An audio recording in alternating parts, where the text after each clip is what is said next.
Cette route s'appelle Movie Road, route du cinéma. Ici, John Ford et Henry Hathaway ont tourné la plupart de leurs grands westerns dans l'ancien territoire des Indiens Inyo, non loin de la vallée de la mort. Nous sommes à Lone Pine, Californie. Presque toute la région ici appartient à Los Angeles. Elle a acheté cette terre il y a à peu près 70 ans. Elle avait besoin de notre eau. Sans notre eau, Los Angeles ne serait qu'un désert. Los Angeles fait de l'électricité et la vend. Elle nous revend l'eau qu'elle nous a volée au départ. Nous sommes échecs et mat.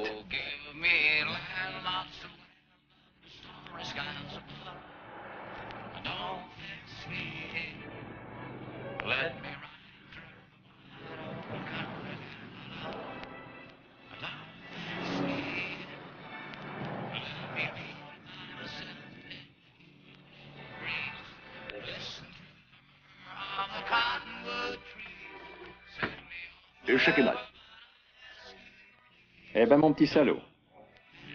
À la tienne.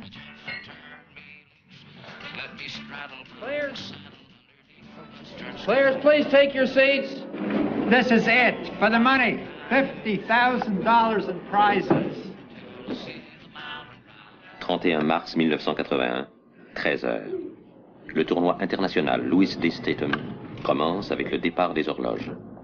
La bourse de $50 000 a attiré 35 maîtres et 27 grands maîtres internationaux. Le favori est Viktor Korchnoi, dissident soviétique, arrivé à Lone Pine pendant la nuit pour surprendre les délégués de la Fédération soviétique des échecs.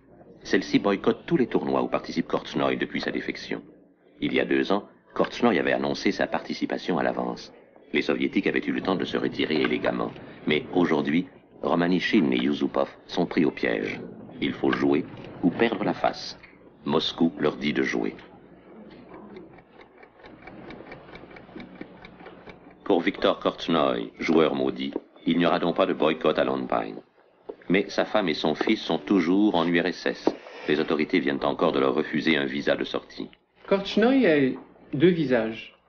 Celui d'avant sa défection et celui après. À 10 ans, Viktor Korchnoi voit sa famille décimée par la guerre au siège de Leningrad. À 13 ans, quand il décide de se consacrer aux échecs, c'est déjà un lutteur, un survivant. Maître à 18 ans, grand maître international à 24 ans, il est 4 fois champion de l'URSS et prétend aujourd'hui au championnat du monde. À l'occasion d'un tournoi aux Pays-Bas en juillet 1976, il demande et obtient l'asile politique. Dans son pays d'origine, c'est la consternation. Korchnoi devient le traître. Dans les autres domaines, les arts, les sports et tout, il y a eu des défections, c'était assez courant même depuis la fin de la Deuxième Guerre mondiale. Mais aux échecs, jamais. Ça a été le premier joueur à quitter l'URSS. Pourquoi? Parce que pour faire défection, surtout si on est très fort, il faut être fou. Parce que c'est se condamner à une vie de bohémien et une vie sans sécurité. Alors qu'en URSS, on a tous les privilèges. On a la villa, on a les voitures, on a à peu près tout ce qu'il faut tant qu'on fait partie de l'élite. Il n'a pas compris les implications politiques de son geste. S'il avait su à quel point ce serait difficile de quitter, il n'aurait pas quitté. Toute sa vie, il l'a consacrée aux échecs. Il a quitté l'URSS, sa femme, son fils. Il a tout quitté pour être un joueur d'échecs libre. Quand j'ai quitté l'URSS, je l'ai fait pour ma carrière. J'ai étouffé là-bas. C'était la seule chance de prolonger ma vie de joueur d'échecs. Mais les autorités ont considéré mon geste comme une défection. Ce n'est pas le mot juste. Je ne suis pas un traître. Qu'ai-je trahi? Le fou? La structure de pion? Ils gardent ma famille en otage en Union soviétique. Voilà un joueur qui avait toute la réputation de joueur acharné, arrogant, décidé à gagner coûte que coûte, et que tout d'un coup, la légende, l'histoire, les circonstances, l'obligent, les poussent à jouer un rôle, le rôle légendaire de Quichotte. cet homme-là s'engage dans ce combat corps et âme, à corps perdu, avec une force et une exemplarité qui nous fascine. Alors que le plus simple, c'était plier bagages et se conformer aux normes.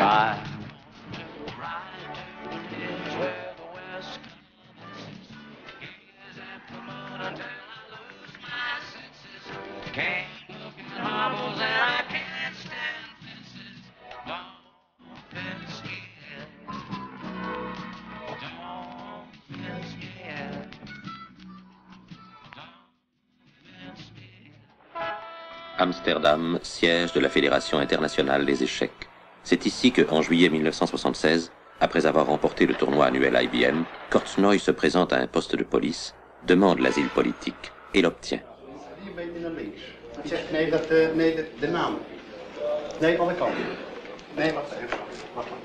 Aujourd'hui a lieu la partie Karpov-Timan, la partie décisive du 20e et dernier de cette série de tournois commandité par IBM.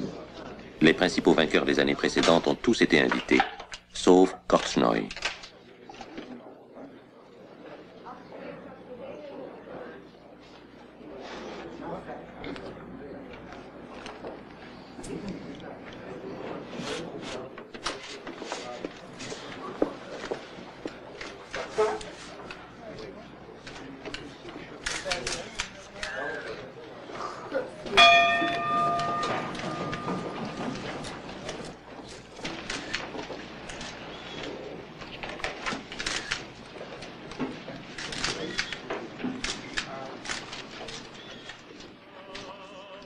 Karpov, c'est un être bizarre, qui fait peur un peu, et qui fascine évidemment beaucoup aussi. Il vient du fin fond de l'Oural, il doit avoir beaucoup de sang asiatique d'ailleurs, on voit ses pommettes un petit peu, il doit avoir un peu de sang tartare.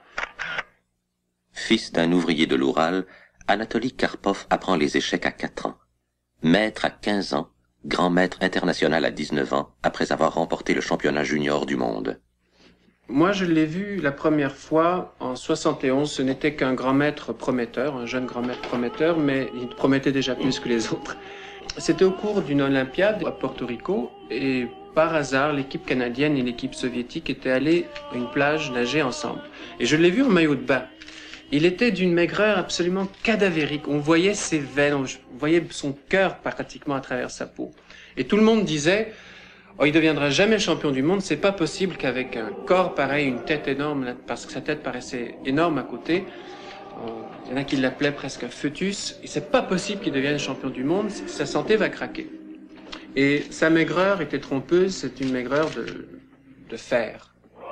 En 1974, il vainc Korchnoi de justesse en finale et devient le challenger au titre de champion du monde, détenu par l'Américain Bobby Fischer.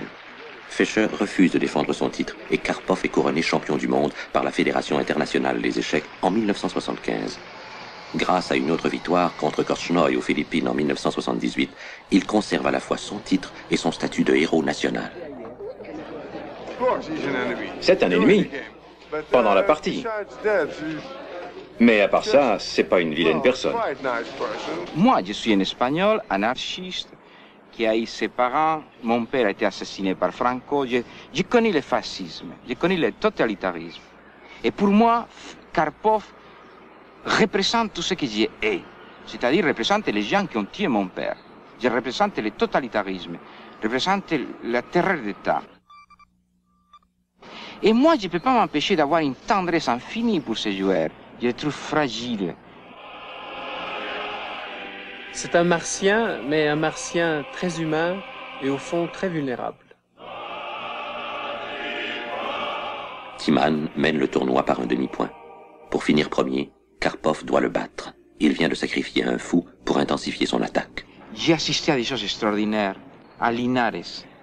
Lorsqu'on partait de l'hôtel, nous partions dans un car collectif. Mais il y avait un seul qui partait tout seul, toujours entouré de ses policiers. C'était Karpov. Pauvre Karpov. Pauvre homme. Karpov est un joueur solide, mais très renfermé. Il ne dit jamais rien. Ces déclarations semblent sortir tout droit du manifeste du Parti communiste. Il parle comme un livre. Pas de sentiments réels. Toutes ces émotions, toutes ces passions passent par les échecs.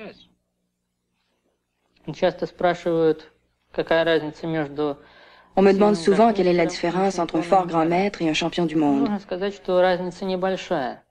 Je dois dire que la différence n'est pas grande. Il y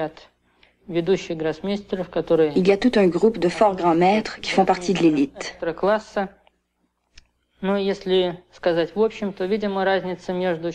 Mais en général, la différence en question est qu'un champion du monde peut faire certaines choses, et même tout, un tout petit peu mieux que tous les grands maîtres. Robert Fischer apprend les échecs à 6 ans et perd bientôt tout intérêt pour le reste. Maître et champion des États-Unis à 14 ans, grand maître international à 15 ans, le plus jeune grand maître de l'histoire. Il remporte le championnat des États-Unis 8 fois sur 8. C'est un génie. Comment expliquer le génie? Comment expliquer Mozart? Einstein. Dès le début, il a été obsédé par les échecs. Il s'est fait renvoyer de l'école. Il n'a pas terminé ses études. Il n'a jamais rien fait que jouer aux échecs. Fischer, je ne sais plus quoi penser de lui depuis longtemps, donc je cesse de penser à lui. Quand j'étais petit, je ne l'aimais pas. Et parce que je lisais ce qu'on disait de lui. Il faisait des tas d'histoires, c'était une vraie prima donna, et on racontait toutes sortes de choses. Ensuite, au fur et à mesure que les années ont passé et qu'il y a eu son drame, après avoir gagné le championnat du monde, il a cessé de jouer, c'est devenu un drame humain très touchant quand même. Alors on commençait à réfléchir, et puis il y avait toutes ces rumeurs, et puis les gens... Et je me suis rendu compte que Fischer a été la victime de la jalousie la plus basse de l'espèce humaine. Au début des années 70, une série de victoires sans précédent le propulse au match de championnat du monde tenu en Islande en été 1972. Il bat Boris Spassky de l'URSS de façon éclatante et interrompt la longue dynastie des champions du monde soviétiques. Toutefois, il ne joue aucune partie officielle après son accession au trône. En 1975, il refuse de défendre son titre dans un match doté d'une bourse de 5 millions de dollars. Il n'arrive pas à s'entendre avec la Fédération internationale sur un article des règlements. Il est déchu de son titre et quitte le monde des échecs sans laisser d'adresse. Les Soviétiques ont moins bafoué Fischer que les Américains et les gens qui étaient le plus proches de lui. Et ça, c'est parce que personne ne peut vraiment tolérer le génie. Fischer very great player, but he's a very strange man. In some respects, he was right. We must have good light, we must have not so much noise, and so on. But you see, he exaggerated a little. He's going to bed very, very late. Late? Yeah. Very, very late. Or early in the morning. Everything is normal. Tout est normal. People are using that word. Les gens emploient le mot normal comme s'il y avait autre chose. But there is nothing else. Il n'y a rien d'autre. Il est aussi normal que n'importe qui. Il parle de manière absolument normale. Il est fou, évidemment qu'il est fou. Par exemple, il gagne les championnats du monde. Et il y a un grand financier, une fois de plus américain, qui vient le voir et lui dit, voilà, je vous donne $1 million pour que vous passiez une publicité à la télévision dans laquelle on dit que vous utilisez 7 shampoings. Et Fischer, il a dit, mais je ne vais pas faire ça parce que je ne l'utilise pas. J'ai écrit un livre sur Fischer. Le match de 1972. Je lui suggérais, maintenant qu'il est champion du monde, une psychanalyse. Mon éditeur a refusé. On ne suggère pas ça à un champion du monde.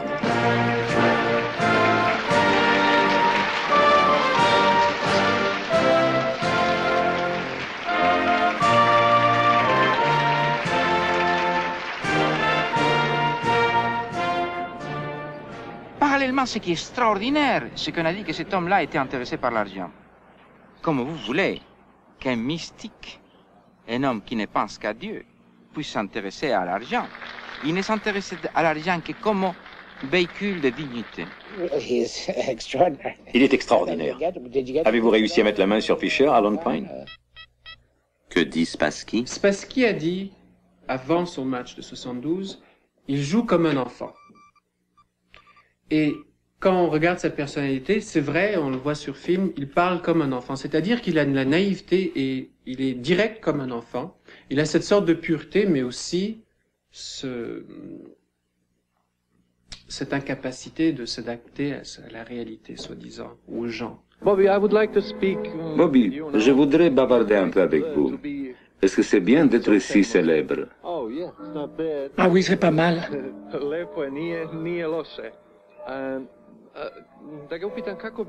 Qu'est-ce que c'est Bobby Fischer pour vous? Comment pourriez-vous le définir?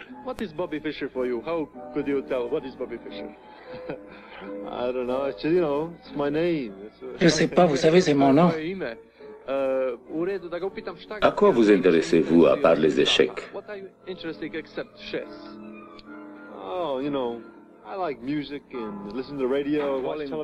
J'aime la musique, la radio, regarder la télé.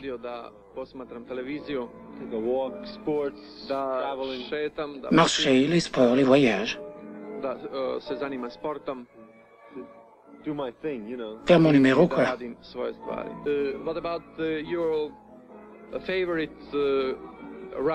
Et quels sont vos auteurs favoris? Mes auteurs favoris, je sais pas. Un jour, vous m'avez mentionné Shakespeare, je crois, et Arthur Miller aussi. Je sais pas bien, j'ai lu un peu de Shakespeare. Mes auteurs favoris, je lis surtout les magazines. Il est un révolutionnaire et je pense qu'il est un précurseur. Mais il est en même temps, il est le représentant et le symbole de nous les piétinés. On se croit tous piétinés, et nous sommes tous piétinés, même les chefs de l'État se croient piétinés. Mais lui, il est piétiné à la limite de la légende, c'est-à-dire piétiné à la manière inconnue, méconnue, et insulté et trahi par son époque à la manière qui a été insulté et trahi par son époque, par un, comme l'a été par exemple un nom comme Van Gogh.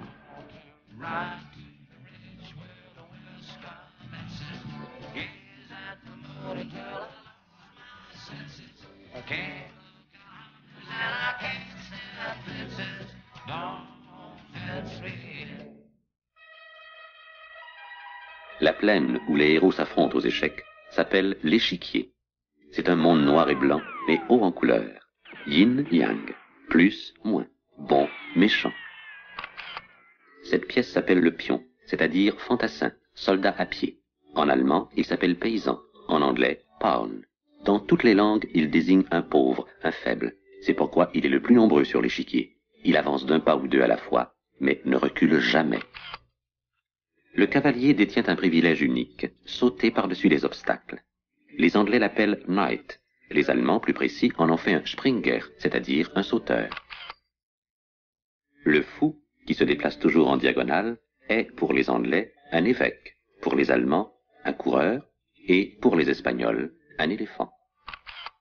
Plus puissante que le cavalier et le fou, la tour, au départ, n'était pas une tour, mais un éléphant monté, prêt pour la guerre, ancêtre des chars d'assaut.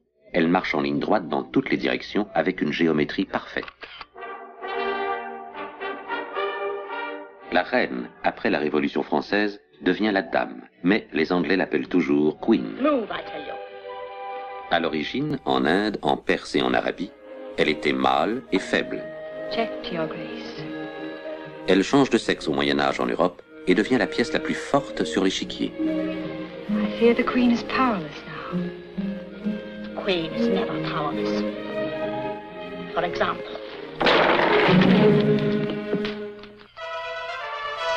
Sa Majesté le Roi. Roi fainéant qui ne bouge que d'une case à la fois. Quand il est mort, c'est-à-dire mat, la partie d'échecs est terminée. Mais le roi peut mourir de bien des façons. Mathématiquement, il y a autant de parties d'échecs possibles que d'atomes dans l'univers visible. Il y a tellement de jeux d'échecs différents. J'en ai trouvé 43. Je prends les règles de celui-ci, je les adapte à celui-là, je les combine avec le jeu rond, les échecs byzantins. Je trouve que c'est magnifique. C'est agréable de jouer avec. C'est ça l'idée, toucher quelque chose d'agréable. C'est sensuel, c'est chaud, pratique en hiver. Fait aux couleurs de la Hollande. Rouge, blanc, bleu. C'est le drapeau français plutôt. Les Français l'ont à l'envers, comme ça. L'échiquier infini. L'homme fasciné a toujours voulu en percer le secret. Le grand automate au XVIIIe siècle fait croire qu'il y a réussi. C'était une illusion. Un nain génial se cachait dans la machine.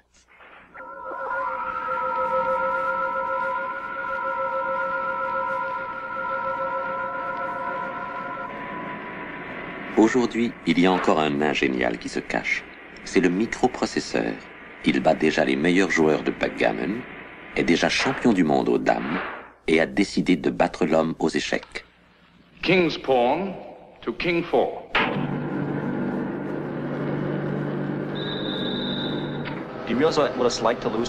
Vous rendez-vous compte? Perdre contre une machine? Ce jeu, c'est votre vie, vous en êtes amoureux, c'est un combat terriblement important. Perdre contre une machine, impossible de la distraire, impossible de lui parler. Vous pouvez même pas lui faire une grimace. C'est déjà dur de perdre, mais contre une machine, c'est effroyable.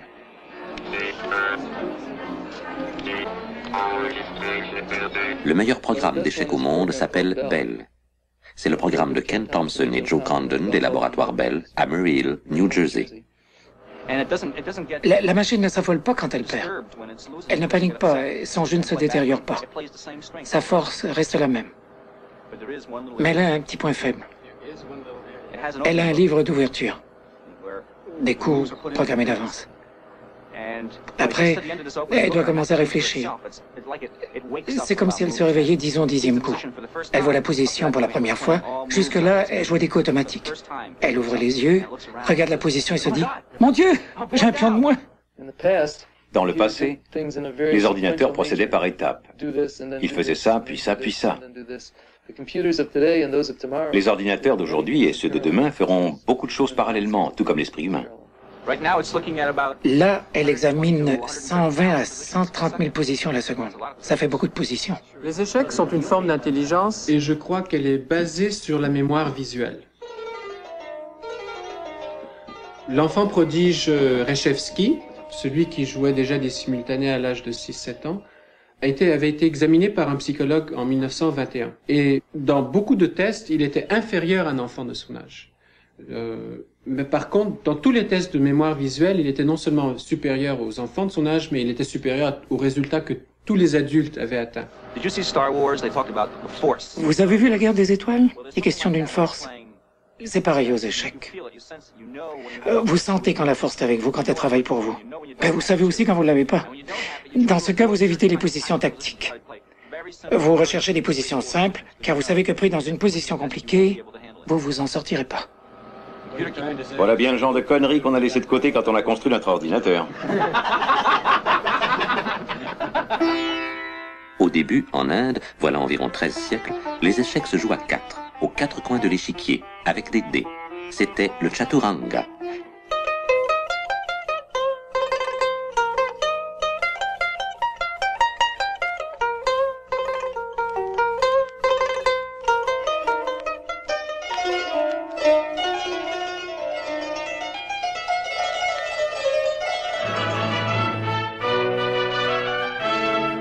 Le chaturanga conquiert l'Europe et, vieux de 1000 ans, atteint un jour les rives de l'Amérique. Les gens croient en général que le chaturanga, les échecs, c'est un jeu de riches, de sédentaires, un jeu d'élite. Mais c'est pas vrai du tout. C'est plutôt un jeu de nomades et de minorités ethniques. La preuve, c'est que les Juifs dominent depuis plus de 100 ans. À New York, la plus grande ville juive au monde et un grand centre d'immigration, on joue partout, sur les trottoirs, dans les parcs.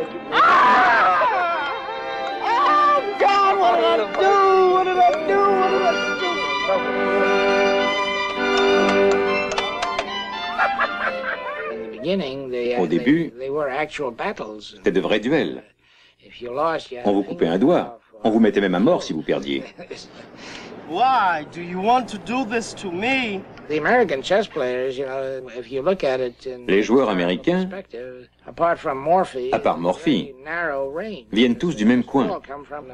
Ils viennent de la communauté juive de New York, le Manhattan Chess Club, le Marshall Chess Club. Et quand on dit que Bobby Fischer s'est développé dans un désert d'échecs, c'est pas vrai. Les Juifs pouvaient jouer aux échecs le samedi. C'était en fait le seul jeu permis. Un juif très orthodoxe ne peut pratiquement rien faire d'autre. Donc, ils passaient leur samedi à jouer aux échecs. Fischer est demi-juif, Spassky est demi-juif, Botvinnik, Tal étaient tous des juifs. La plupart des grands violonistes du siècle étaient juifs russes. La plupart des grands joueurs d'échecs étaient juifs russes. Mes propres parents sont venus de Russie. Le premier champion du monde, c'est un formidable juif né à Prague qui s'appelait Steinitz. Et Steinitz joue contre Dieu des parties d'échecs en profitant des trottoirs de New York. Mais comme il aime tellement Dieu, il lui donne un avantage, il lui donne un pion. Le joueur d'échecs très enfoncé, très engagé dans le jeu, rencontre éventuellement, comment dirais-je, un mystère religieux. Il n'y a pas beaucoup d'activités humaines, surtout dans notre société, où quelqu'un reste à réfléchir pendant si longtemps de façon si forte. Et il y a des moments, des phénomènes des hallucinations, je ne sais pas qu'est-ce qui arrive, mais chez tous, il y a des moments où la pensée devient presque pure et rejoint autre chose que les échecs.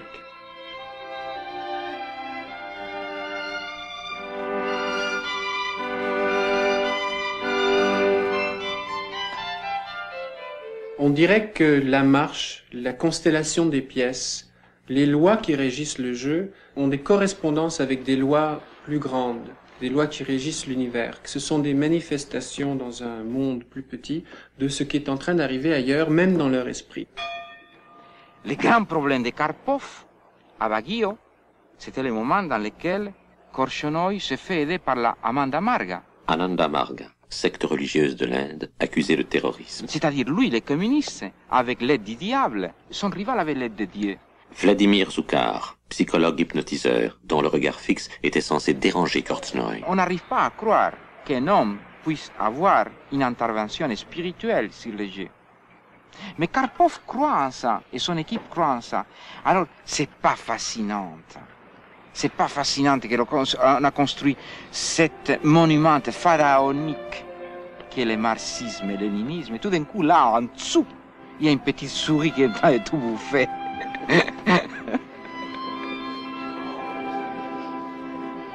Donc, ces communistes qui ne croient pas, entre guillemets, à Dieu, ils ont fait des pieds et des mains pour mettre hors la salle la secte religieuse. Et lorsque la secte religieuse était là, Korchnoi, qui perdait 5-2, a réussi à égaliser les matchs 5-5. Incroyable! J'essaie d'être prudent. Je ne veux pas passer pour fou. Tirez vos propres conclusions. Moi, je vous donne les faits.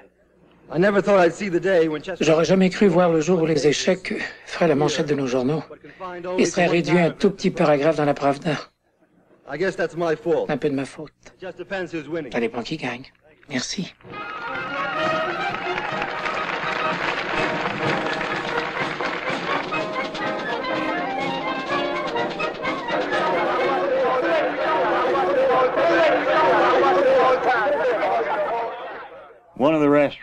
Un des restaurants ici, l'an dernier, avait mis une affiche.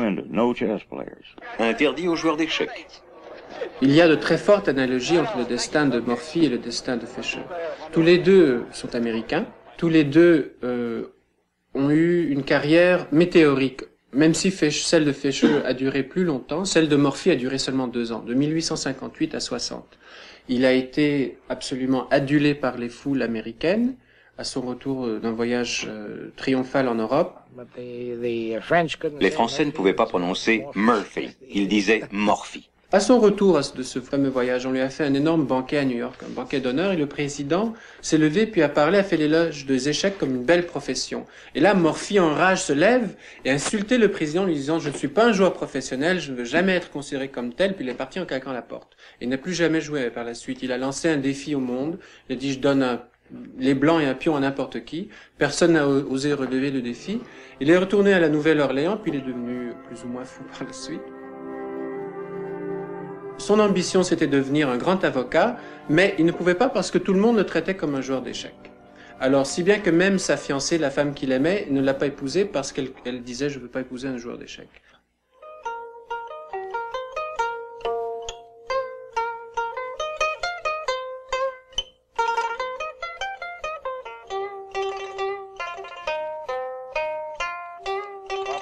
Bobby, avez-vous déjà perdu votre sang-froid? Que voulez-vous dire? Pendant une partie? Jamais. Cela n'a jamais failli vous arriver? Non, ça fait partie du jeu, garder son sang-froid. Faites-vous quelque chose pour que votre adversaire perde le sien, son sang-froid? Avec des bons coups, les trucs ne m'intéressent pas. Tourner autour de lui, le fixer dans les yeux, non merci. Et le tapage publicitaire, alors? Alors quoi? Vous utilisez des tactiques psychologiques pour rendre votre adversaire nerveux? Non, je ne dis que la vérité. Que lui diriez-vous maintenant? Qui? Spassky? Ce que je lui dirais? Rien du tout. J'aimerais tout simplement m'asseoir et bavarder avec lui. Je suis Spassky, j'arrive et je vous dis, je veux vous battre. Je n'ai pas peur. Je répondrai, on vous a mis ces mots dans la bouche, vous n'en croyez rien.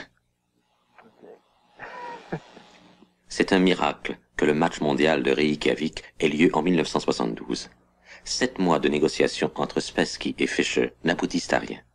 Max Euwe, président de la Fédération internationale des échecs, impose Reykjavik, qui offre une bourse de 125 000 $. Quand Spassky avait remporté le titre en 1969 à Moscou, il avait mérité la somme de 1 400 $. Pourtant, juste avant le début du match, Fischer se déclare insatisfait de la bourse et menace de ne pas jouer. Tout semble perdu, mais un financier anglais double la mise à la dernière minute. Le match commence. Ce sera un long calvaire de 3 mois pour les organisateurs. Fischer conteste tout. Les dimensions et les couleurs des pièces, l'éclairage, même le bruit de l'auditoire. Moi, Bobby Fischer, je demande à ce que les 10 premières rangées de spectateurs soient évacuées à cause du bruit qu'ils font. Il perd la première partie. Se disant gêné par la présence des caméras de télévision, il ne se présente pas à la deuxième partie et la perd par défaut. Le score est 2-0 et Fischer n'a encore jamais battu Spassky. Pour sauver le match, on retire les caméras. Combien d'argent avez-vous perdu, Monsieur Fox? Beaucoup d'argent. Vraiment beaucoup d'argent. Fischer se met alors à gagner et prend bientôt une avance de 3 points. Mais rien ne l'apaise. Ses protestations, ses menaces et ses colères font la manchette de tous les journaux du monde. Exaspérés, les soviétiques contre-attaquent. Ils demandent l'examen scientifique des fauteuils du match qu'ils disent être piégés électroniquement par l'équipe américaine. La police islandaise découvre quelque chose.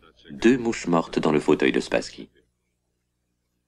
Une semaine plus tard, Fischer remporte le match 12,5 à 8,5 et devient le 11e champion du monde officiel depuis Steinitz.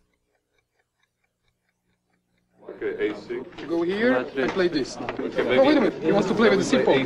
Maybe A6 even. A6. Oh, he took on B5. Yeah? It's not easy. Wat is het? Nou is het dus toch gekomen, G5. Waarom, even kijken, wat is de pointe van toren E1? Nou ja. Nou, hij kan wit dreigt nu, toren B naar E3 en toren E8. Nee, toren 8 niet. En nu zit Karpov al een hele tijd te denken, hè?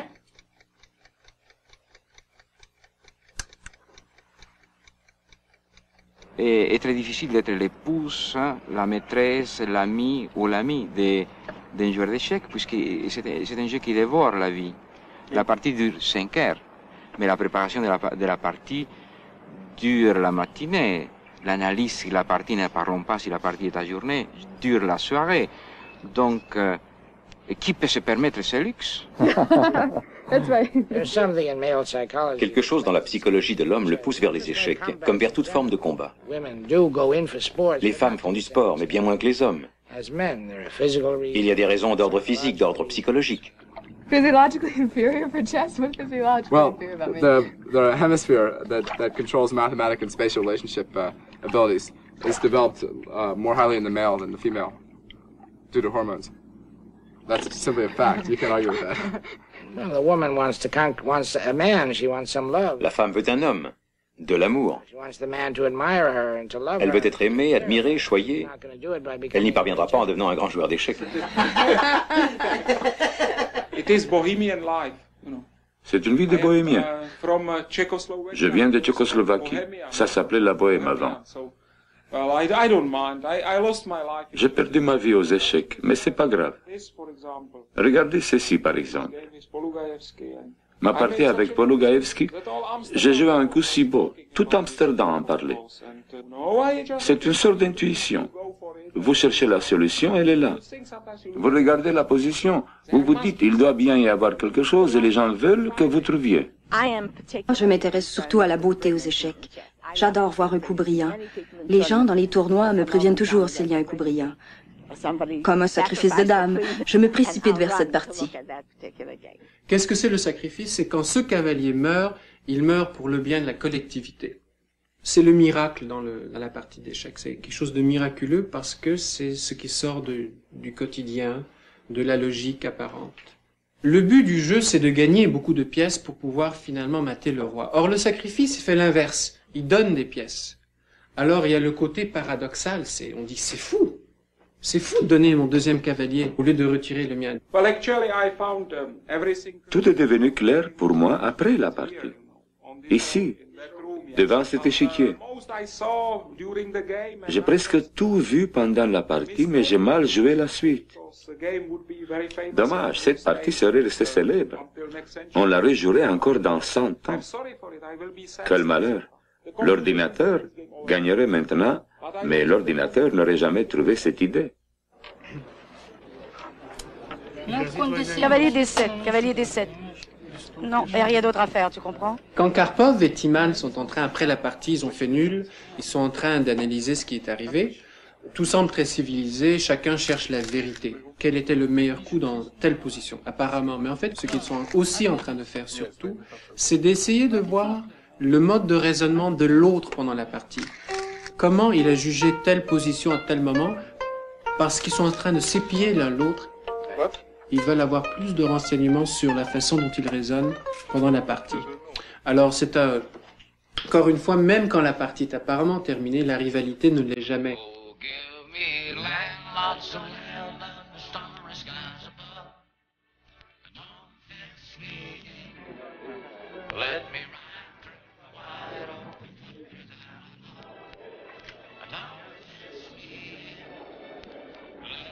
Korchnoi, c'est pas seulement un des joueurs, mais c'est un des êtres humains les plus, style Reader's Digest, les plus mémorables.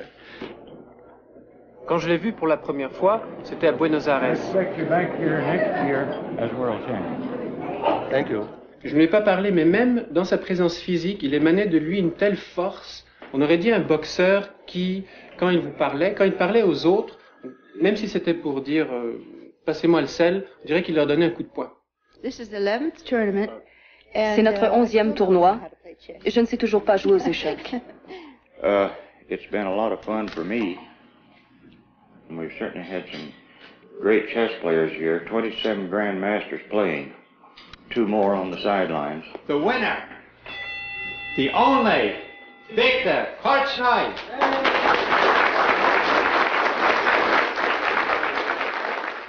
La grande révolution de Fischer, c'est qu'il s'est mis à jouer avec les noirs comme s'il avait les blancs. Avec autant de désir de gagner que s'il avait les blancs. Bonne santé à notre commanditaire, M. Spetam, et à sa femme. Merci beaucoup. Avant, qu'est-ce qu'on faisait, surtout les soviétiques, qui ne veulent pas perdre, quand ils avaient les noirs, donc ils étaient obligés de se défendre un petit peu, ils préféraient annuler, attendre la partie du lendemain, puis avec les blancs attaquer. Mais Fischer attaquait tout le temps, contre-attaquait tout le temps. Quel parti avez-vous choisi? Larsen contre Donner du tournoi de San Juan.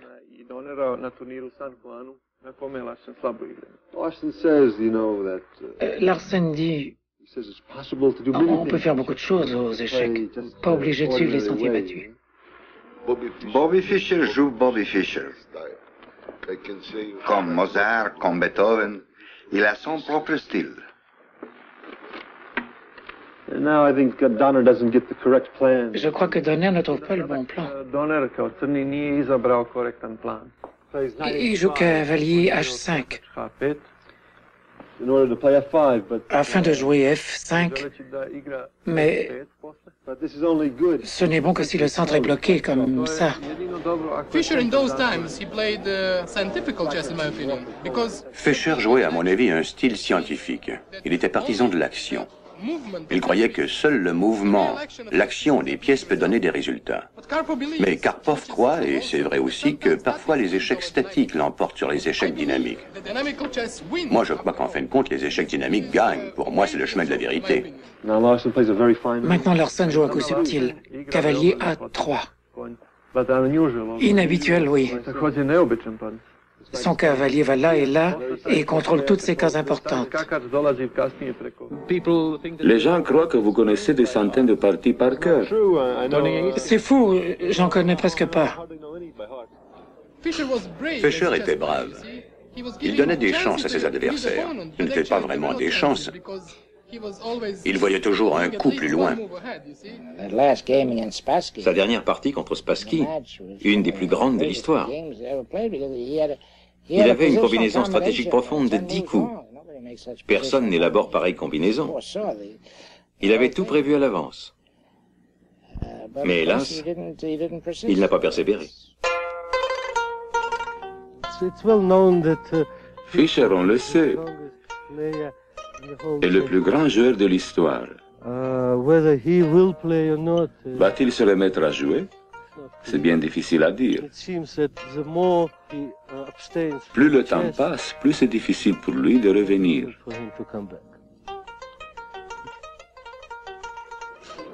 Karpov, lui, n'accorde pas l'ombre d'une chance. Il coupe le jeu sec. Il coupe toute possibilité à son adversaire. Après, il développe son propre jeu. Mais cette manière de jouer ne devrait pas gagner. Fischer est un joueur de loin supérieur. Mais Karpov a des résultats plus probants. Monsieur Karpov, vous avez fait de ce tournoi un événement historique. C'est le premier tournoi que vous ne gagnez pas en Hollande. Malgré tout, je crois que le monde des échecs peut être fier d'un champion qui joue tant de compétitions et en remporte autant. Merci. Karpov se prend pour un prophète. C'est un prophète du communisme. Il a ce don aux échecs et se croit investi d'une mission. Quand il va en Occident, il est très conscient du fait qu'il devient le porte-parole de son système et de son pays. En vrai Hollandais, M. Timman est venu ici à vélo. Félicitations pour cette fantastique première place. La compagnie IBM est fière. Vous couronnez tous ces tournois par une victoire hollandaise. Selon vous, c'est très important pour une grande ville d'avoir un tournoi de cette envergure chaque année? Surtout pour Amsterdam. Un des principaux centres d'échecs au monde. Merci beaucoup, Monsieur Karpov, et bonne chance au championnat du monde en septembre. Quand il était en Amérique du Nord il y a 3 ans, il est allé à Washington, il est allé à New York, il est allé à Disneyland. Il s'est fait photographier avec toutes sortes de vedettes, de personnalités connues, pour montrer que c'était le bon gars. C'était une campagne de charme au sujet des médias. C'est un des seuls soviétiques qui comprend un petit peu la puissance des médias. My private life does not interfere with chess and vice versa. Pour l'interview de ce film, Amiral, Karpov a exigé la liste des questions à l'avance. I have a son. Il en a rejeté 3, a appris par cœur les 22 autres, et a parlé directement à la caméra en se passant de l'intervieweur. Pendant son discours de 45 minutes, il n'a pas prononcé le nom de Korchnoi une seule fois. Vous vouliez ajouter quelque chose au sujet des ordinateurs, non?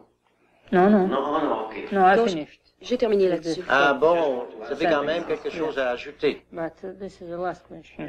Oui, c'est la dernière question. Когда я играю в шахматы, Quand je joue aux échecs, то самое главное la chose la plus importante, c'est ma participation. в своем участии в турнире C'est le jeu même. только игру в шахматы. Si le joueur d'échecs devait tenir compte en même temps d'autres facteurs, За, скажем, его tels que son pays, son équipe ou sa réputation, les choses seraient alors vraiment compliquées. действительно сложнее играть, если он вспоминает все. Il est très difficile de jouer sous la pression d'éléments extérieurs au jeu.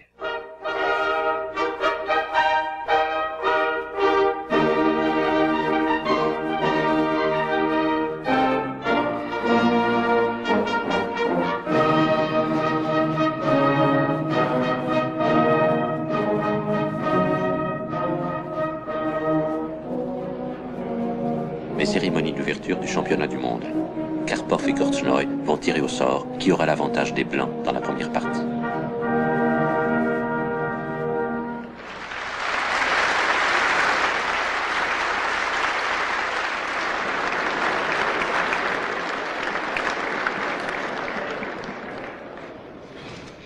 Le hasard favorise Korchnoi.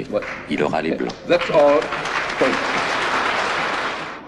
Le lendemain, à l'extérieur du centre civique de Merano, un groupe d'amis distribue des tracts en faveur de la famille de Korchnoi. À l'intérieur, le match vient de commencer. Korchnoi a poussé C4, un début anglais, que Karpov a dirigé vers un gambit de la dame. Sì, vabbè, ma tanto loro devono pagare l'inizio. Sie können auch mit Telefon hinrufen und wird kein... Donna mangia cavallo, scarpe, allora avrebbe mangiato il cavallo in S6, poi preso un C8 con la donna, hai visto? It's going to be a very exciting match. I think Ça va être un match excitant. C'est la première fois dans l'histoire des échecs qu'on voit autant de journalistes et de caméras. J'étais à Reykjavik et Baguio, à tous les événements importants des 20 dernières années. Je n'ai jamais rien vu de pareil. C'est fantastique. Quelle propagande pour les échecs.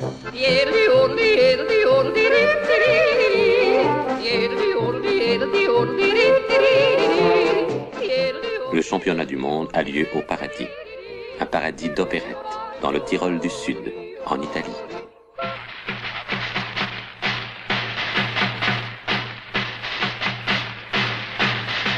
Près de là, à Marostica, la coutume veut que chaque 2 ans, une partie d'échecs vivante soit jouée.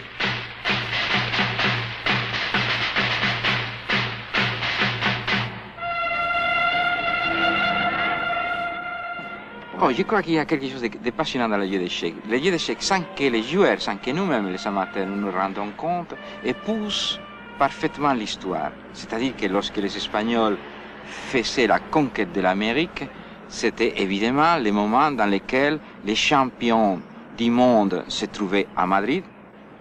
Il y a une devinette facile à répondre. Qui était ce champion? Évidemment, c'était un curé. Et quelle était la partie? Évidemment, c'était une partie qui s'appelle l'espagnol. Et quelles sont les caractéristiques de cette partie? Évidemment, c'est une partie d'attaque. Quelle était la démarche de la Renaissance et quels seront les champions de la Renaissance? Bien entendu, les champions seront un Italien. Et quels seront les champions de la Révolution française? Au moment que le monde découvre que l'homme, le paysan, l'ouvrier, les mêmes que le roi. Évidemment, ça ne peut être qu'un Français, Philidor. Un Français qui va dire une chose qui va éclater, qui va précéder d'ailleurs la Révolution. Et d'ailleurs, Philidor n'était pas un révolutionnaire, c'était un musicien qui a créé l'opéra comique. Et cet homme-là ignorait qu'il était un révolutionnaire. Et il a dit quelque chose de sidérant pour l'époque, un coup de poing qui a frappé sur l'histoire. Il a dit, le roi, la reine, la dame, le fou, c'est pas important. Ce qui est important dans le jeu d'échecs, c'est le pion, sont l'âme des échecs. On écoutait déjà les révolutionnaires, on voyait déjà la guillotine couper la tête des rois. Je crois que Karpov va gagner ce match 6-3. Non seulement il a 20 ans de moins, il est vraiment le meilleur joueur actuel, en l'absence de Fischer. Ce qui importait jusqu'au 19e siècle, c'était l'attaque, l'attaque, l'attaque à tout prix. Ça donnait lieu à des parties de cap et d'épée. Un coup défensif était considéré comme un coup un peu lâche. C'était mercantile, c'était le coup bourgeois, tandis que celui qui attaquait, c'était le chevalier, le grand guerrier, etc. Korchnoi est un grand lutteur, comme Lasker. Il aime frôler le précipice, être en équilibre entre la vie et la mort.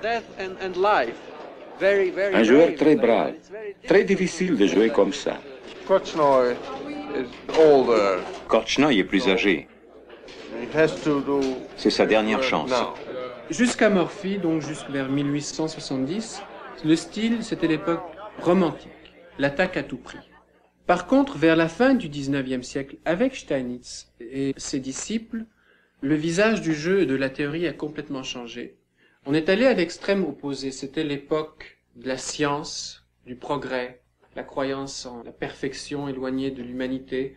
On est passé au dogmatisme. On a cru que les quelques règles, les quelques principes découverts à cette époque avaient solutionné tout le jeu.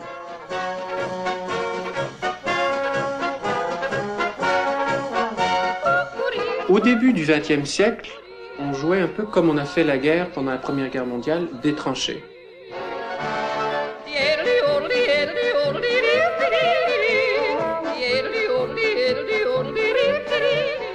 Et c'est à cette époque, au moment même où les plus grands joueurs parlaient de la mort des échecs, qu'il y a eu la révolution hypermoderne. On a rejeté les vieilles croyances, celles de l'époque classique, le dogmatisme. On est allé encore beaucoup plus loin. On s'est dit, oui, c'est vrai que les cases centrales sont importantes, mais il ne faut pas les occuper. Parce que si on les occupe, on se fait attaquer. Alors, on s'est mis à jouer des ouvertures basées sur les fianchetto, c'est-à-dire la mise des fous très loin du centre, mais dirigés vers le centre. Alors, c'est les bombardements, c'est le concept du bombardement qui est apparu aux échecs. Ce n'était plus l'occupation, mais avant l'occupation, le bombardement.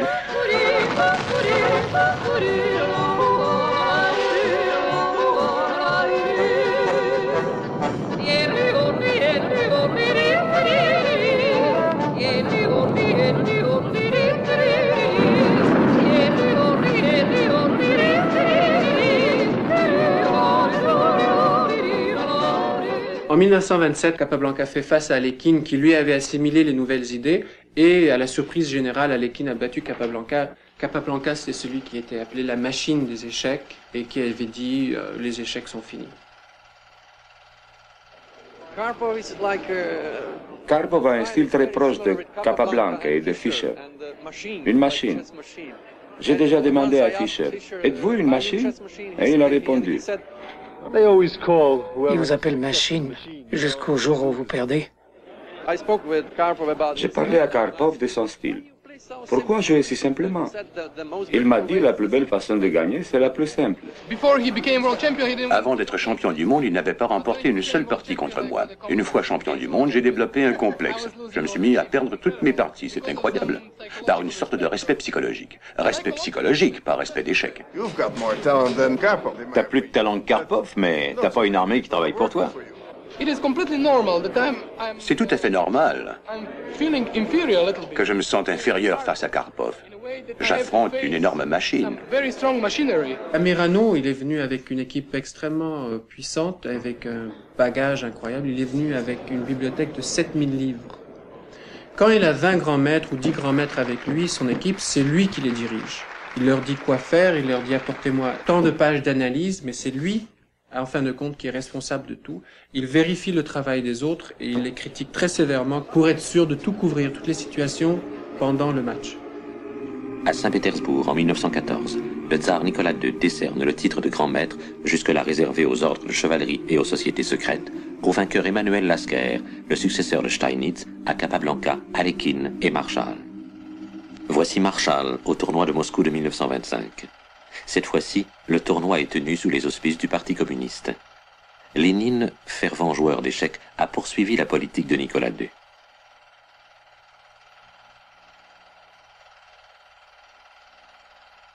Ces images sont tirées de la comédie satirique de Podovkin, La fièvre des échecs.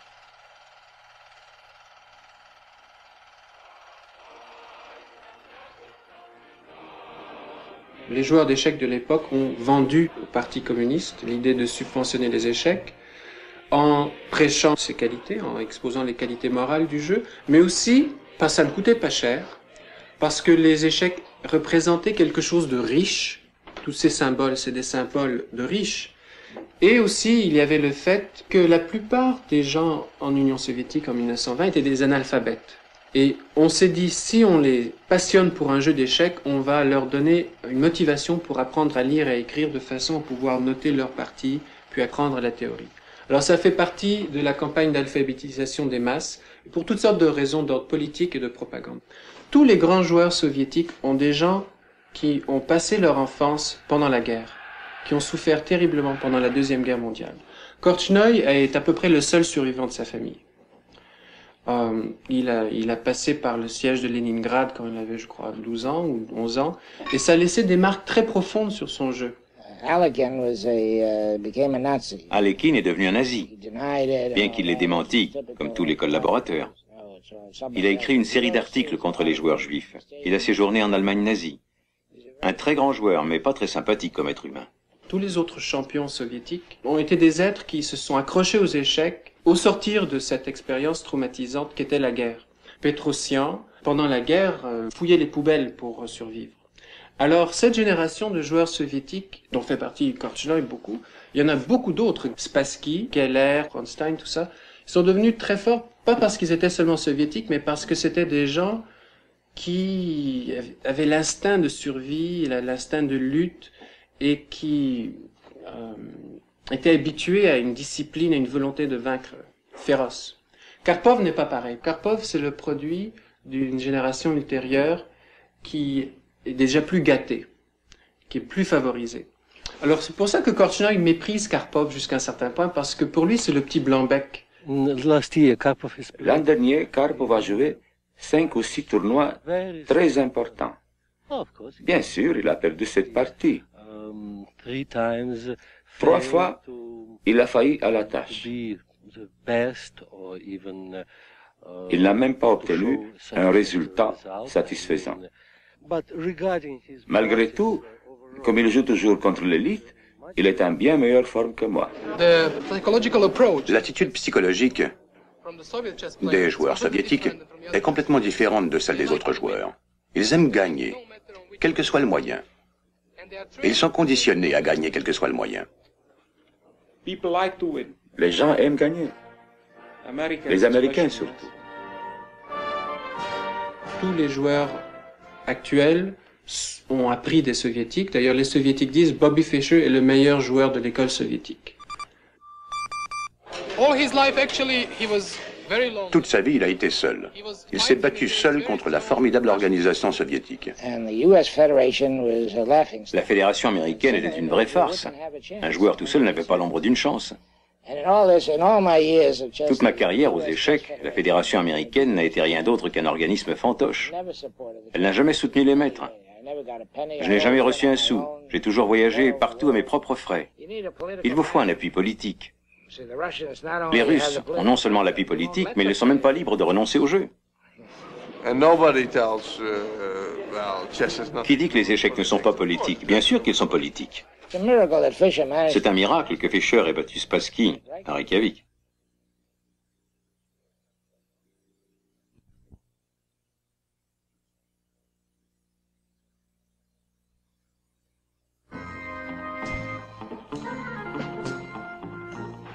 Lorsqu'on pense que cet homme est champion du monde, qui est reconnu par tout le monde comme le plus grand joueur de la Terre, a des années-lumière par rapport à son deuxième.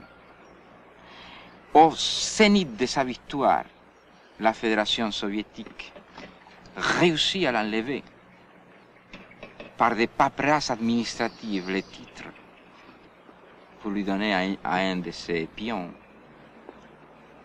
Et sans que personne ose lever la voix pour défendre ces poètes qu'on piétine, ces précurseurs qui est tout seul. La Fédération américaine, la première à ne pas les défendre. Personne ne l'a défendu. On l'a enlevé, mano militaire, et on l'a enlevé les titres. Pour quel motif? Ça, vraiment, c'est extraordinaire. Parce que l'histoire, je pense que le diable existe. il existe Dieu. Pour moi, il existe Dieu, il existe le diable. Mais le diable est très drôle. Et voilà que, par exemple, le diable s'est amusé à construire les choses de telle manière qu'il a été. On l'a enlevé les titres parce qu'il voulait que les championnats du monde ne se jouent pas dans un nombre limité de parties, ce qui faisait comme corollaire qu'on pouvait devenir champion du monde en ne faisant que des nullités. Lui, il a dit, pour être champion du monde, il faut gagner. Je le dis depuis des années. Le premier à gagner X nombre de parties, sans compter les nuls, devrait gagner le match. C'est une formule bien plus décisive. Si quelqu'un prend l'avance, il doit continuer à gagner. À l'heure actuelle, avec une petite avance, il peut se contenter de faire des nuls pour remporter le match. Croyez-vous qu'avec votre influence, votre célébrité grandissante, vous arriverez à faire modifier le système actuel? Certainement, mais je dois d'abord décrocher le titre. Jusqu'à présent, les Russes l'ont monopolisé. Ils ont façonné les règlements et les ont manipulés. Un championnat tous les 3 ans entre 2 de leurs hommes, se liguant contre les étrangers. On l'a éliminé. Et lorsque Karpov, on l'a donné sur les papiers. Quelle honte de recevoir un titre comme ça. Pour rien au monde, je recevrai les Nobel comme ça. Moi, je me suis préparé très en profondeur en 75. Mais nous ne nous sommes pas rencontrés. Car le grand maître américain ne voulait pas défendre son titre. Il faut dire qu'à partir de 72, une fois champion du monde, il n'a participé à aucun tournoi sérieux. Son invincibilité est une chose qu'il n'a pas pu surmonter. Il a eu peur de s'asseoir devant l'échiquier et de risquer de perdre une autre partie. Mais seuls les joueurs qui ne jouent jamais ne perdent jamais.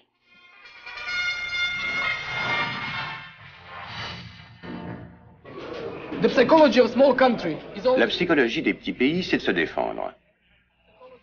La psychologie des gros pays, c'est de vouloir dominer les autres. On retrouve dans le monde des échecs sous forme symbolique le même phénomène. Les Russes font tout pour prouver qu'ils sont les meilleurs. On devient à ce cataclysme qui a commencé avec la Renaissance et que nous vivons encore et que j'espère qu'il finira, c'est-à-dire le cataclysme de l'État fort, de l'État puissant, contre lequel lutte. A lutter toujours Fischer et Korchnoi aussi.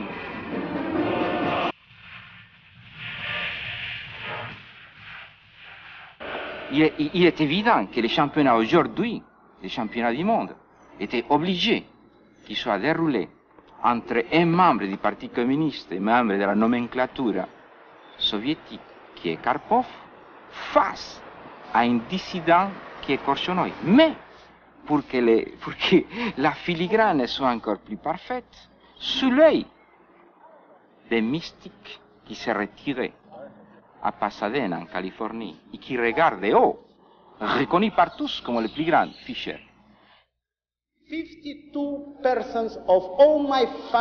52 membres de ma famille ont été tués à Auschwitz pendant la guerre. Je sais que plusieurs journalistes soviétiques assis dans cette salle ont aussi perdu des parents durant les purges de Staline.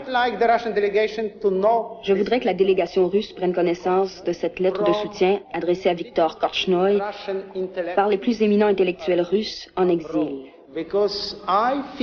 J'ai l'impression qu'autrement les journalistes russes n'en entendront pas parler de sitôt. Дорогой Виктор Корчной, перед труднейшим матчем на первенство мира в Мирано мы ваши тройные соотечественники. По родине, свободе и борьбе хотим заверить вас в том, что всеми силами, всем сочувствием, всей верой и волей мы вас поддерживаем.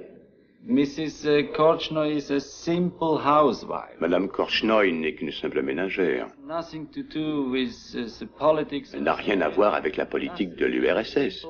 C'est une simple ménagère. Her son. Et son fils? Il avait 19 ans quand ils l'ont condamné à 2 ans et demi de prison. Et maintenant, il n'en a que 21. Je vous signale que pour la première fois, dans l'histoire des rapports artistiques et culturels entre les peuples, c'est la première fois qu'un rival, ou le partenaire d'un rival, garde en otage la femme et le fils du partenaire qui est en train de jouer. C'est la première fois dans l'histoire. Voici tous les documents. Jamais de réponse. Les autorités soviétiques n'ont jamais répondu. La constitution russe elle-même dit « La famille est sous la protection de l'État ». Peut-être font-ils une exception dans le cas de Viktor Korchnoi. La Charte des Nations Unies est pour nous. Elle dit « Tout individu a le droit de quitter tout pays, y compris le sien ». Les soviétiques font croire qu'il les aurait fait sortir si lui s'était mieux conduit. Mais c'est non et non. Ce sont des otages. Ils ont peur que d'autres s'enfuient. Ils disent, vous voulez partir? Bien. Mais votre famille, on la garde. Je pense qu'il faut chercher les raisons les plus terre à terre. Je pense qu'en effet, ils croient que de cette manière, ils sont en train de déconcentrer Korchnoi. Et ils ont imaginé cet stratagème ridicule. Et je vais dire une chose, je suis sûr que Karpov est contre. Viktor Korchnoi, maintenant, il a 50 ans. Peut-être que les Russes pensent qu'il n'est plus dangereux dans 3 ans. Il ne gagnera plus la finale. Il ne sera plus l'adversaire de Monsieur Karpov dans 3 ans. Et nous croyons que l'Union soviétique n'a pas laissé sa femme et son fils parce que un Korchnoi inquiet n'est pas tellement dangereux comme un Korchnoi tranquille, vous voyez. Parce que ce match qui est en train de se jouer, c'est ridicule l'enjeu. Qu'est-ce que ça peut foutre qui va gagner? Il gagnera, que le meilleur gagne. Que le meilleur gagne. Il faut être vraiment un marxiste-léniniste totalitaire pour imaginer que c'est en cause l'avenir de je ne sais pas quelle théorie, quelle idéologie. Le texte de l'agence TASS cite notamment une correspondance entre Korchnoi et sa femme. Il est question là-dedans d'une pension promise à sa femme de $3000 par an. I would like to know how they can know. Comment peuvent-ils connaître la correspondance privée d'un couple? Nous ne cherchons pas à connaître la vie intime de Madame Karpov et Monsieur Karpov. Nous côtoyons un autre cerveau aux échecs. C'est une lutte de cerveau à cerveau. Mais le cerveau du joueur d'échecs est exercé à ce combat. L'URSS a une population légèrement plus élevée que celle des États-Unis. Mais il y a 5 millions de membres actifs dans la Fédération soviétique. Comme le citoyen russe ordinaire ne peut pas aller chez McDonald's, prendre un Big Mac, des frites et un grand Coke, il faut lui donner autre chose. Quelque chose qui lui fasse croire qu'il est quand même quelqu'un d'important.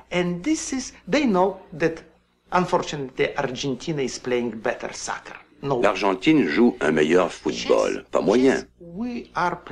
Mais aux échecs, nous sommes les meilleurs. Malheureusement, dans la tragique histoire de la Russie, une fois, ils ont été chanceux. Ils ont eu un champion du monde vraiment russe, Alexandre Alekhine. Mais Alekhine s'est enfui. Ils ont perdu leur champion russe. Après lui, seuls des Juifs sont montés sur le trône des échecs. En ce moment, que sont les Juifs? Des espions, des sionistes, pas de vrais citoyens soviétiques. Et finalement, Dieu bénisse les autorités soviétiques, ils ont déniché une superstar pure laine. C'est leur créature. La preuve qu'ils n'ont pas besoin des sales juifs. Ils sont plus malins qu'eux. Ils ont un champion russe à 100%. Si ce dieu russe perdait à Merano, ce serait une tragédie pour les soviétiques. Je dis bien les soviétiques, pas les Russes. J'insiste sur la différence.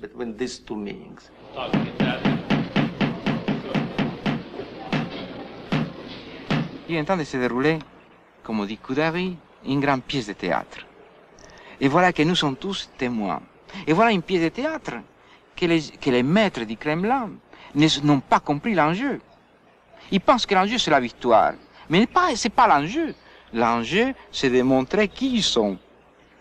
Et c'est une pièce de théâtre qu'ils sont en train, si on peut dire, de perdre.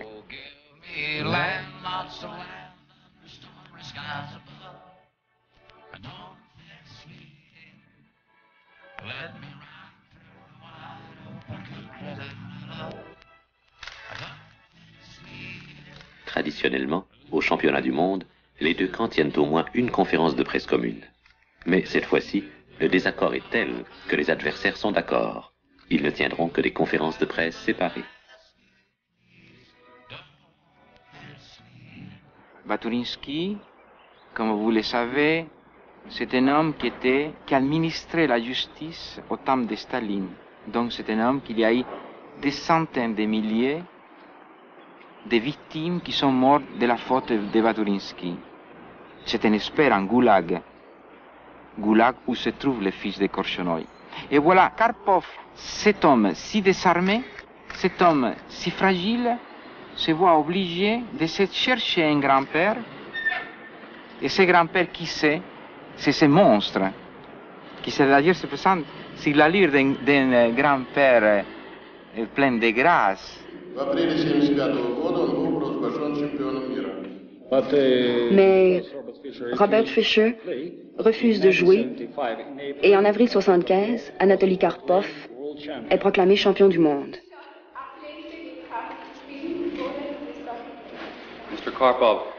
On a demandé à votre adversaire ce qu'il pensait de vous et il a répondu qu'il vous détestait, vous et le système que vous représentez. Quel est votre sentiment pour M. Korchnoi et les problèmes personnels auxquels il fait face dans votre pays?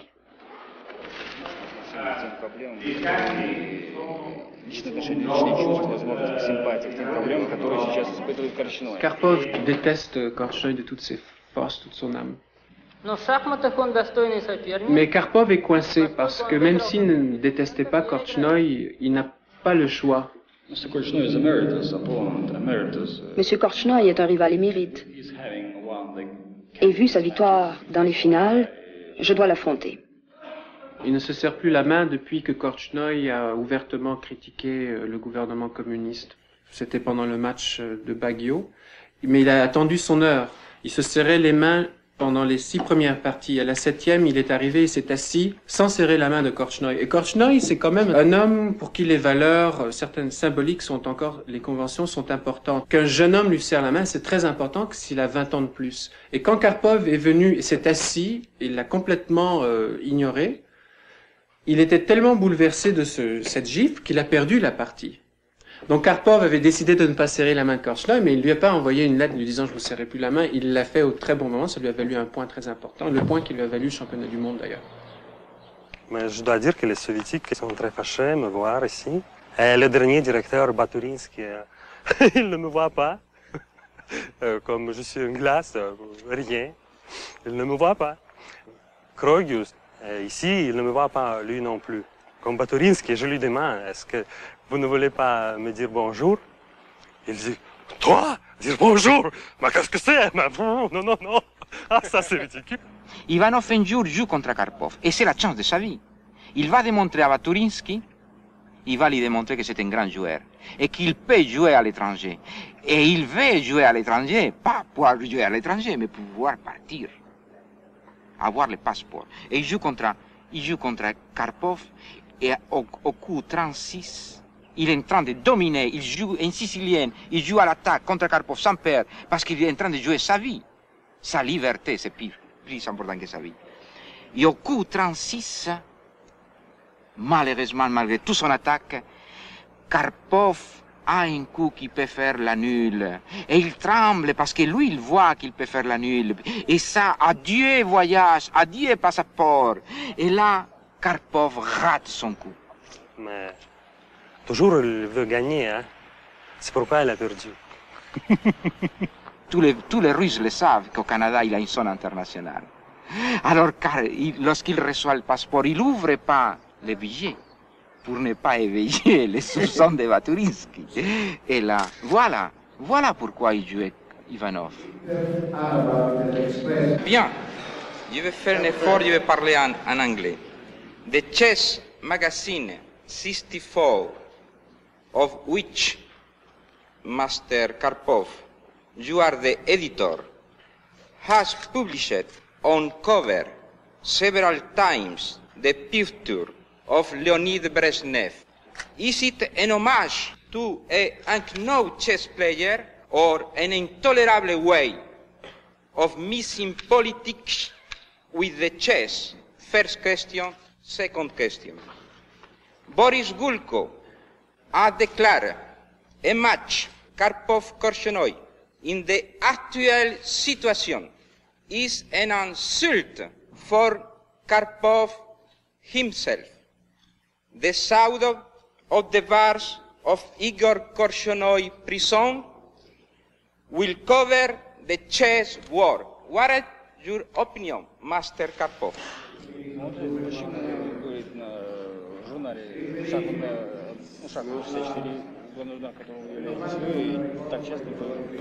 Ну, первое, что я должен сказать, на каком языке я мастер, потому что на всех языках я вроде бы гроссмейстер. Dans quelle langue peut-on m'appeler maître? Dans toutes les langues que je connais, je suis grand maître. Pas un maître. Et il est champion du monde. Grandmaster, not master. In allen Sprachen, in denen ich bis jetzt angesprochen habe. Вот, второе. Second. Zum Zweiten. Мы очень благодарны. Il est vif, il a beaucoup de sens de l'humour, il est sympathique et il est aussi assez ironique. C'est bien connu que Karpov connaît un des meilleurs répertoires de blagues anticommunistes parmi les grands maîtres d'échecs. Mais évidemment, personne n'a pu les enregistrer. Когда я покинул Батуринский, все достаточно логично, видимо, En ce qui concerne la deuxième partie de votre question, le chef de la délégation soviétique répondra dès que j'aurai quitté l'auditorium. Parce que, comme nous en avons convenu, question d'échecs seulement.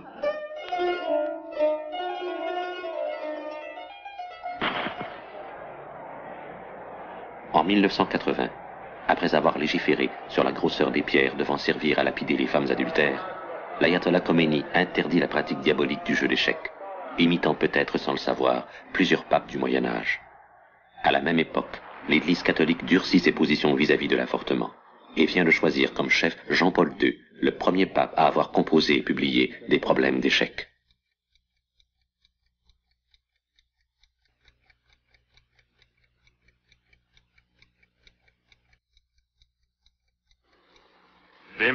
Qui êtes-vous? Je suis la mort. Vous jouez aux échecs? Pourquoi veux-tu jouer aux échecs? Tant que je résiste, je vis.